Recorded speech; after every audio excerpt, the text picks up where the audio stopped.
ప్రవేశపెట్టబోయే కేంద్ర వార్షిక పూర్తి స్థాయి బడ్జెట్లో పలు వర్గాలకు ఊరట కలిగించే నిర్ణయాలు ఉండొచ్చని తెలుస్తోంది.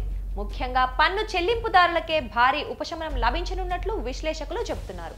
2023 బడ్జెట్ సమయంలో కొత్త పన్ను విధానం కింద పన్ను స్లాబుల్ని తగ్గించడం సహా ఇతర వరాలు ప్రకటించిన సంగతి తెలిసిందే.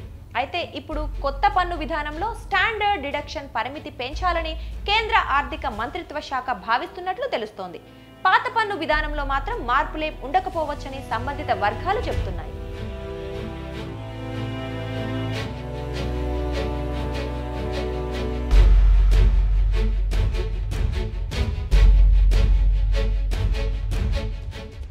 ఇటీవల లోక్సభ ఎన్నికలకు ముందు మధ్యంతర బడ్జెట్లో మోదీ సర్కార్ ఎలాంటి కీలక నిర్ణయాలు తీసుకోలేదు. దీంతో పూర్తి స్థాయి బడ్జెట్ పై అంతా ఆశలు పెట్టుకున్నారు. మరీ పెద్ద ప్రకటనలు ఉండకపోవచ్చు, కానీ క్యాపిటల్ గెయిన్స్ మెకానిజంలో మార్పులు చేయాలని ఆదాయపు పన్ను శాఖ ఎప్పటినుంచో కోరుకుంటోంది. ఎన్నికల సమయంలో పన్ను వ్యవస్థలో సమూల మార్పులు ఉండొచ్చని కూడా వార్తలు వచ్చిన సంగతి తెలిసిందే.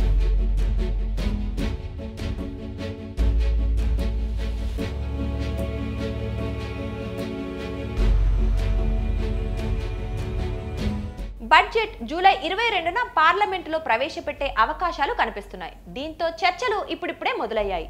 కేంద్ర ప్రభుత్వానికి చెందిన అన్ని శాఖల అధికారులతో ఆర్థిక మంత్రి నిర్మలా సీతారామన్ చర్చిస్తున్నారు. చివరిగా పీఎంఓ నుంచి ఫీడ్బ్యాక్ అనంతరం తుది నిర్ణయం తీసుకుంటారు.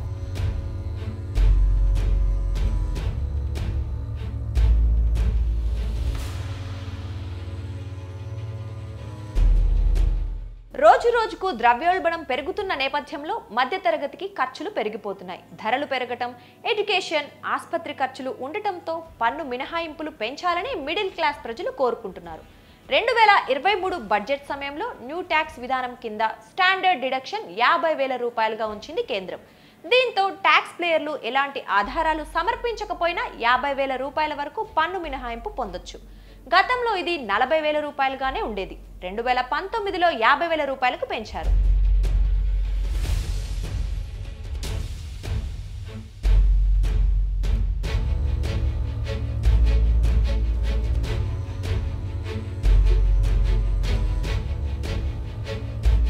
ప్రస్తుతం కొత్త పన్ను విధానం ప్రకారం 7 లక్షల రూపాయల వరకు ఆదాయం వచ్చేవారు ఎలాంటి పన్ను చెల్లించాల్సిన అవసరం లేదు. స్టాండర్డ్ డిడక్షన్ తో కలుపుకొని 7,50,000 రూపాయల వరకు పన్ను ఉండదు. ఇప్పుడు ధరలు పెరుగుతున్న క్రమంలో స్టాండర్డ్ డిడక్షన్ 1,00,000 రూపాయలకు పెంచాలని డిమాండ్ వినిపిస్తోంది. ఇదే జరిగితే అప్పుడు 8 లక్షల రూపాయల వరకు ట్యాక్స్ ఉండదు. కొత్త పన్ను విధానంలో ఎలాంటి మినహాయింపులు లేని కారణంగా ప్రామాణిక తగ్గింపును పెంచాలని ట్యాక్స్ పేయర్లు కోరుతున్నారు. మరి కేంద్రం దీనిని ఎంతవరకు పెంచుతుందో చూడాలి.